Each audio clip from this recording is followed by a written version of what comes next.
नमस्कार दोस्तों, जन मुद्दों की बात धर्मराज के साथ मेरे शो में आप सबका स्वागत है।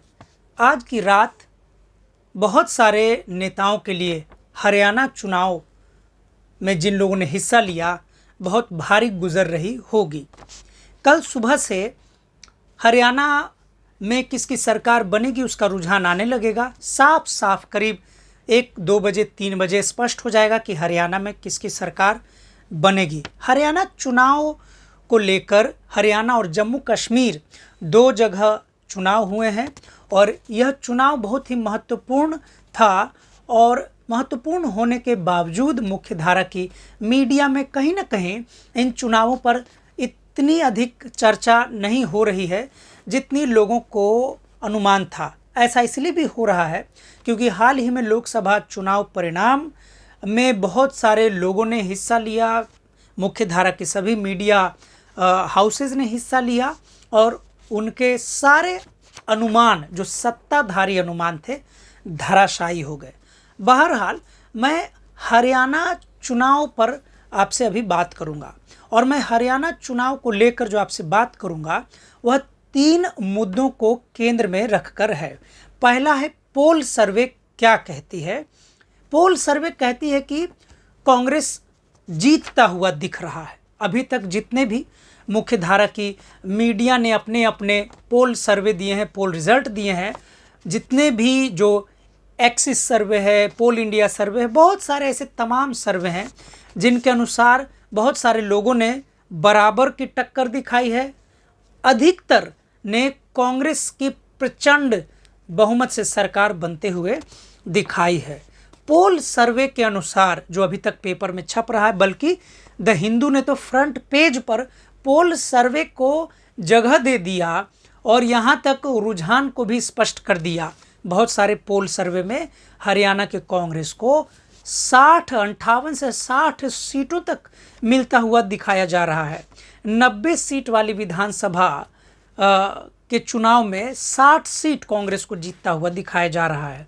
शायद ही कोई ऐसा मीडिया है, पोल सर्वे करने वाले चैनल है जिन्होंने 40-45 से कम कांग्रेस को दिखाया है, बल्कि सारे लोग खुले रूप से कह रहे हैं कि भाजपा की हालत खराब है। यह है पोल सर्वे की बात। अब आते हैं कि पोल सर्वे के बाद से हरियाणा में क्या चर्चा में है। जैसे ही पोल सर्वे सामने आया है, हरियाणा में 2 बातें दिख रही हैं। यह दूसरी बात क्या है? कांग्रेस की आंतरिक लड़ाई, जहां एक तरफ कांग्रेस के पुराने नेता यानी भूपिंदर हुड्डा जो हरियाणा विधानसभा में कांग्रेस के विपक्षी नेता भी थे, ने दावा किया है कि कांग्रेस की प्रचंड बहुमत की सरकार बनेगी और कल इसका पता चल जाएगा। वहीं दूसरी तरफ यह घमासान मचा हुआ है कि कांग्रेस की सरकार बनेगी लेकिन उसका नेता कौन होगा। दरअसल एक तरफ जहां भूपिंदर हुड्डा साफ साफ दिख रहे हैं, वहीं तरफ राहुल गांधी के जो न्याय यात्रा के बाद से, राहुल गांधी के लोकसभा में कई लोकप्रिय भाषणों के बाद से, हाल में दिए गए कोल्हापुर में राहुल गांधी के भाषण के बाद से, या कहीं भी राहुल गांधी जब भाषण दे रहे हैं तो वह जाति जनगणना की बात करते हैं। इन सारे राहुल गांधी की बात को देखकर हरियाणा में एक आवाज़ लगातार उठ रही है कि क्या भूपिंदर हुड्डा से इतर अलग कोई दूसरा नेतृत्व बनाएगी, कांग्रेस के जगह देगी। और यह दूसरे नाम के लिए एक नाम भी चलाया जा रहा है। यह नाम है कुमारी सैलजा का। कुमारी सैलजा कांग्रेस की बहुत ही प्रिय नेत्रियों में से एक है, बल्कि यूँ समझ लीजिए कि कुमारी सैलजा अगर हरियाणा की कांग्रेस राजनीति की बात की जाए तो श्रीमती सोनिया गांधी की सबसे चहेती मानी जाती हैं, सबसे प्रिय नेताओं में से मानी जाती हैं। महिला होना एक उसका कारण भी है और जो दूसरा कारण यह है कि सैलजा चूँकि खुद अनुसूचित जाति से आती हैं तो उस जाति से आने के कारण उनके खिलाफ हरियाणा में कोई भी ऐसी बातें नहीं हैं।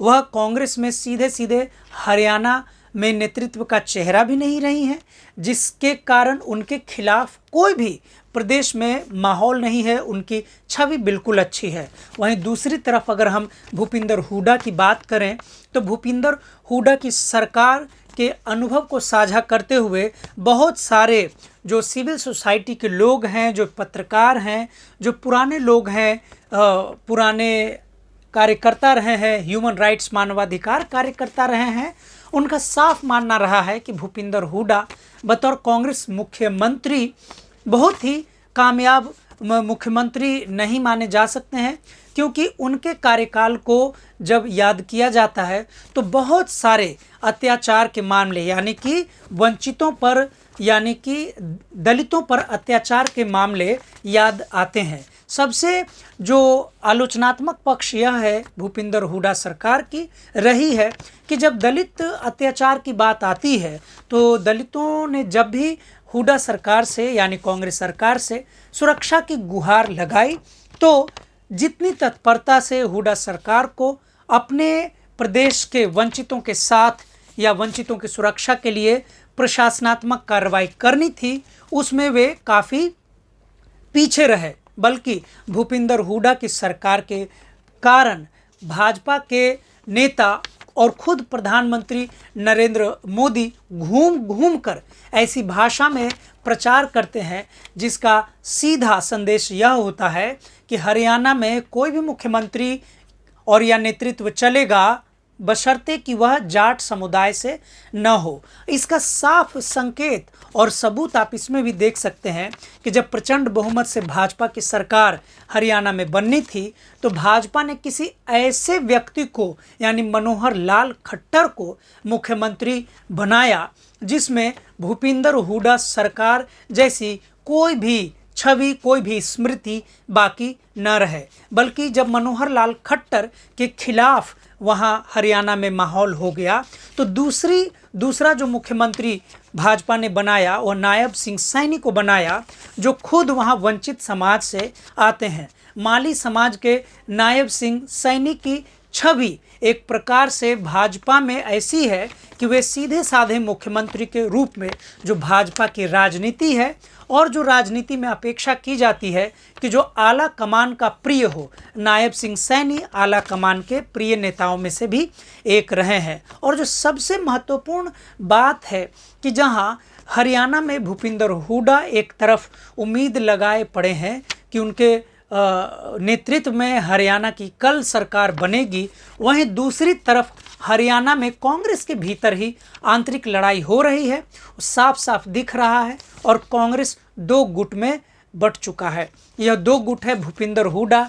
यानी जाट गुट है और दूसरा कुमारी सैलजा गुट है, यानी जाटव यानी दलित गुट है। पंजाब में कांग्रेस ने ऐसा ही एक प्रयोग किया था जिसका खामियाजा कांग्रेस भुगत चुकी है। जब कैप्टन अमरिंदर सिंह के विरोध के मद्देनज़र जब चन्नी को, यानी सरदार चन्नी को जब सरकार में मुख्यमंत्री, यानी पंजाब सरकार में मुख्यमंत्री कांग्रेस ने बनाया था, और उसके बाद जब पंजाब में विधानसभा में कांग्रेस की करारी हार हुई थी, उसका सारा ठीकरा चन्नी यानी दलित नेतृत्व के ऊपर फोड़ा गया था।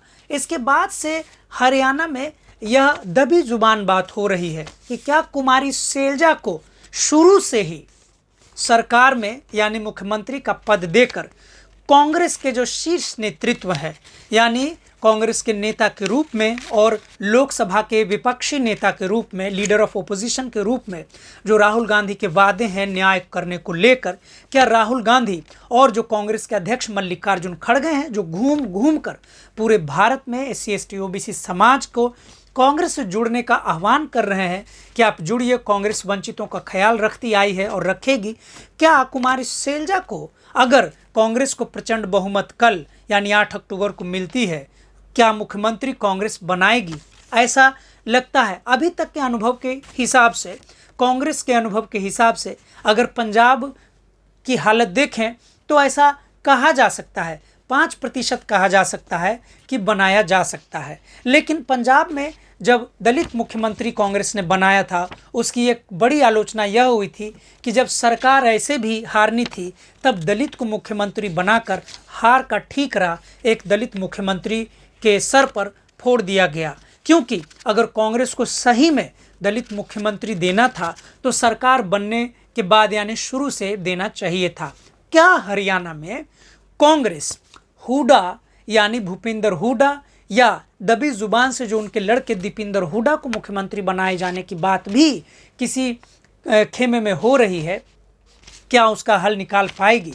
क्या भूपिंदर हुड्डा बनाम कुमारी सैलजा के बीच में से राहुल गांधी का न्याय यात्रा के अनुसार कुमारी सैलजा या कोई अन्य गैर डोमिनेंट ओबीसी या दलित जीतेगा, या भूपिंदर हुड्डा अपनी तैयारी के साथ अपने जो मजबूत छवि है कि हुड्डा की वजह से कांग्रेस यानी भूपिंदर हुड्डा जी की वजह से हरियाणा में कांग्रेस की साख मजबूत है, क्या उसके दबाव में कांग्रेस भूपिंदर हुड्डा को ही मुख्यमंत्री बनाएगी? तीसरी जो महत्वपूर्ण बात है पोल सर्वे की ही, कि पोल सर्वे जहां एक तरफ कांग्रेस को जीतता दिखा रही है और दूसरी तरफ आंतरिक लड़ाई के भी हवाले चल रहे हैं, क्या उस पोल सर्वे के अनुसार उस अनुमान के हिसाब से खुशी मनाना जायज़ है? क्या खुशी कल खुशी में ही बनी रहेगी या मातम में तब्दील होगी? दरअसल पोल सर्वे के धंधे पे अगर हम ध्यान दें तो 4 जून यानी लोकसभा चुनाव के परिणाम के जो तिथि थी, परिणाम की तिथि 4 जून थी, उसमें बहुत सारे जितने भी मुख्य धारा की मीडिया थी, कोई 300 सीटें भाजपा को दे रहा था, कोई 350 सीटें दे रहा था, कोई 400 पार पहुंचा दे रहा था। कुल मिलाकर सत्ताधारी पोल सर्वे था, लेकिन जब परिणाम आया तो सारे न केवल पोल सर्वे बल्कि भाजपा के जो वादे थे वह भी औंधे मुंह गिरे। 400 पार की जगह 240 लोकसभा सीटों पर ही भाजपा सिमट गई, बल्कि यूँ सिमट गई कि अब प्रधानमंत्री नरेंद्र मोदी के नेतृत्व में भाजपा की तीसरी बार जो सरकार बनी है वह तेलुगु देशम पार्टी यानी चंद्रबाबू नायडू और जदयू जनता दल यूनाइटेड यानी नीतीश कुमार, इन दो बैसाखी के सहारे प्रधानमंत्री नरेंद्र मोदी की सरकार चल रही है। ऐसे में पोल सर्वे के हिसाब से क्या यह माना जा सकता है कि कल कांग्रेस की सरकार बनेगी? क्योंकि एक पक्ष जो दिख रहा है कि पूरे चुनाव में जो चर्चा हुई है या पोल सर्वे शायद जिसको आधार बना रहा है वह है किसान आंदोलन। किसान आंदोलन को आधार मानकर अगर हम पोल सर्वे को सही मानने की बात करेंगे तो मुझे लगता है कि यहाँ एक गलती हो सकती है। उस गलती का कारण यह है कि अगर हम किसान आंदोलन को इस बात के लिए प्रमाण मान लें कि कल का पोल सर्वे कांग्रेस के पक्ष में आएगा, जैसा कि सभी पोल सर्वे दिखा रहे हैं, तो यह किसान आंदोलन के बाद लोकसभा के भी चुनाव हुए। लोकसभा में हरियाणा में जितने भी लोकसभा सीटें थी, किस पार्टी ने जीत दर्ज की हम सभी ने देखा। जिस किसान आंदोलन में पूरा पंजाब हरियाणा सीधे सीधे मोदी सरकार के खिलाफ थी, सीधे सीधे मोदी सरकार से 1.5 साल तक लड़ती रही, 3 कृषि कानून को वापस लेने पर मजबूर कर दिया, 700 किसानों के नौजवान बेटों को शहीद होना पड़ा। उसके बाद के लोकसभा परिणाम में भी हरियाणा में देखेंगे तो कांग्रेस की बुरी हार हुई। पंजाब की ही अगर बात करें तो पंजाब में ही जो उम्मीद की जा रही थी कि कांग्रेस को भारी जीत दर्ज होगी, कांग्रेस पंजाब में भी बहुत अच्छा प्रदर्शन तो नहीं कर पाई, बहुत ही एवरेज यानी औसत प्रदर्शन कर पाई। इसलिए पोल सर्वे के जो अनुमान है ऐसा लग रहा है कि वह उसी किसानों की नाराज़गी को बस एक ही तर्क है, बल्कि यह नहीं पोल सर्वे के लोग बता रहे हैं कि कांग्रेस सरकार की जो स्मृति है हरियाणा प्रदेश के लोगों के मन में, जो वंचित या गैर जो दबदबे वाली जातियां हैं, गैर डोमिनेंट ओबीसी के बीच में कहीं ना कहीं उनके मन में भूपेंद्र हुड्डा की सरकार के कारण एक कांग्रेस विरोधी विचार है।